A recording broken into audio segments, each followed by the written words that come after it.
Et si Nika était à l'origine des fruits du démon? Dans le chapitre 1069, Vegapunk explique au Mugiwara que les fruits du démon seraient issus du désir des hommes d'évoluer, de se libérer des limites humaines fixées par la nature et devenir ou contrôler ce qu'ils souhaitent. Toujours selon ces théories, et c'est ici le point le plus important pour tout comprendre, un homme serait derrière la création des fruits du démon. Ce qui va nous intéresser dans cette phrase, c'est la dernière partie. Il nous dit explicitement que les fruits du démon sont issus de l'imagination d'un seul homme.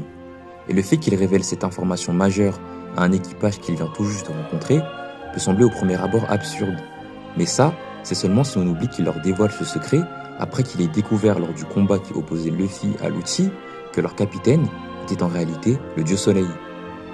Car de ce qu'on comprend des paroles de Vegapunk, l'imagination d'un homme a permis à l'humanité d'acquérir un pouvoir extraordinaire. Et un seul personnage dans l'histoire de One Piece a la capacité de réaliser un tel exploit grâce à son imagination. Cette hypothèse de Vegapunk ne sort pas de nulle part. Après le funeste incident d'Ohara, entraînant la mort de son ami archéologue Clover, il décidera de lui aussi découvrir le secret de ce monde et comprendre ce qui pousse le gouvernement mondial à avoir autant peur du passé. Pour cela, il se rendra sur la terre millénaire des géants pour étudier l'histoire au sein de la plus vieille bibliothèque du monde, renfermant par la même occasion les dernières recherches du docteur Clover.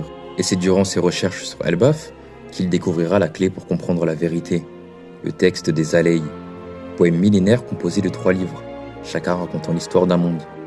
Et c'est le premier livre qui nous intéressera ici, et il nous raconte ceci. 地上には炎があった。人は欲望に屈し、禁じられた太陽に触れた。すると奴隷たちは祈り、太陽の神が現れた。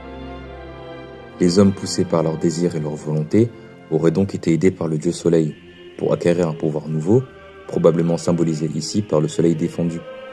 Le récit millénaire des Alei semble donc converger vers les dires de Vegapunk et confirmer la théorie selon laquelle Joy Boy, Nika, le dieu soleil ou même le dieu destructeur seraient donc à l'origine des fruits du démon.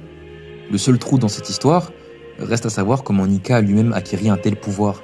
Était-il réellement une divinité ou alors un homme ayant lui aussi consommé un fruit du démon?